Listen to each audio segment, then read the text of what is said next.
Hey there, I'm so excited to have you join me today. My name is Adwoa. Today's video is all about preparing yourself for the annual performance review conversation at work.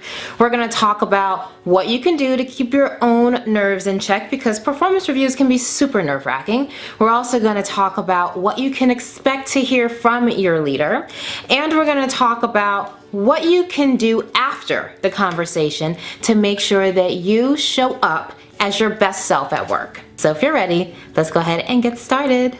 Okay, the performance review conversation is nerve-wracking for anybody. I don't care who you are. It doesn't matter if you're a rock star or you're a person with some performance issues. Even I walk into the performance reviews with my boss feeling nervous because you want to do a great job at work, and let's face it, there's always something. Performance reviews are an opportunity for you to recap the whole year, but also an opportunity for your leader to give you some developmental feedback about things that you can do a little bit differently. So prepare yourself to hear something that's going to be developmental, even if you are a complete rock star. Now, there's two types of things you should prepare yourself to hear, and they're both surprises. Now, before you start freaking out, there's two types of surprises: good surprises and not so great surprises. Let's talk about good surprises because I like to start off with the good stuff first. The good surprises are the things that you have built up in your own mind as being that one thing that your boss is going to call you out on, that you've had circling in your head, that you have blown out of proportion. Then you get into the performance review conversation and your boss really didn't even care. It really wasn't even that big of a deal. That is a good surprise. A bad surprise is those things that you didn't even know were on your radar and they show up in your performance review and it's not so great.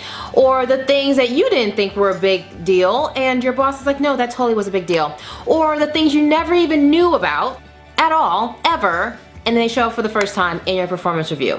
All of those things are not so great surprises. You should expect to hear one of those two surprises. It happens to all of us at some point in our career. Yes, in an ideal world, surprises would never happen, but people are people, and let's face it, sometimes it goes down like that. So what do you do as you're listening to the conversation, especially if you're hearing things that you don't fully agree with? You listen. You sit there and you thank your leader for giving you the feedback, and you listen attentively, and you may even want to take some notes, but listen to the feedback that your leader is giving you. Listen with a non-judgmental ear. Regardless of whether or not you know it, your leader may have reached out to other people to get feedback on you prior to going into the review conversation. So don't just assume that the feedback that you're hearing is just your boss's perspective. It might be, or it might not be. So instead, just listen to the feedback, hear it for what it is, assume positive intent about it.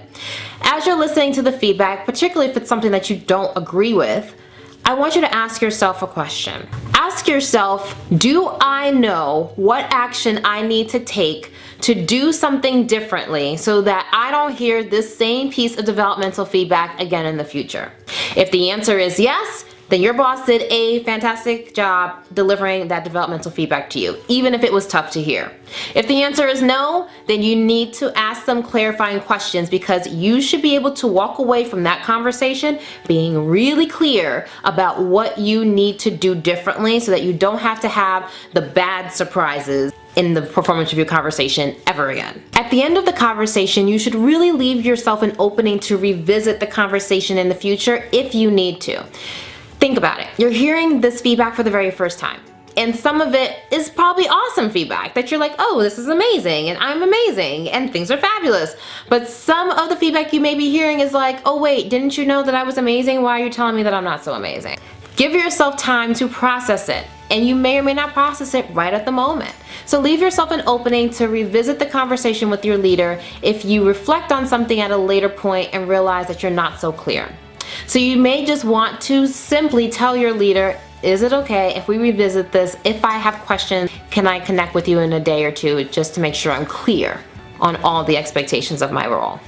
Something as simple as that is more than enough. That was my gift to you to help you ace your very next performance review conversation. So if you know someone who could really benefit from this information, someone you love or care about and want to make sure they succeed in this corporate world, I encourage you to like and share this content with them.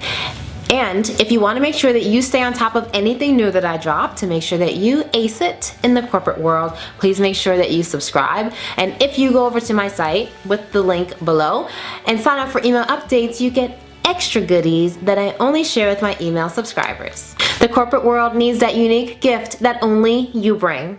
So go out into the world today and act with conviction, be courageous, and live joyfully every single day. Thank you so much for stopping by, and I cannot wait to see you again at next week's episode.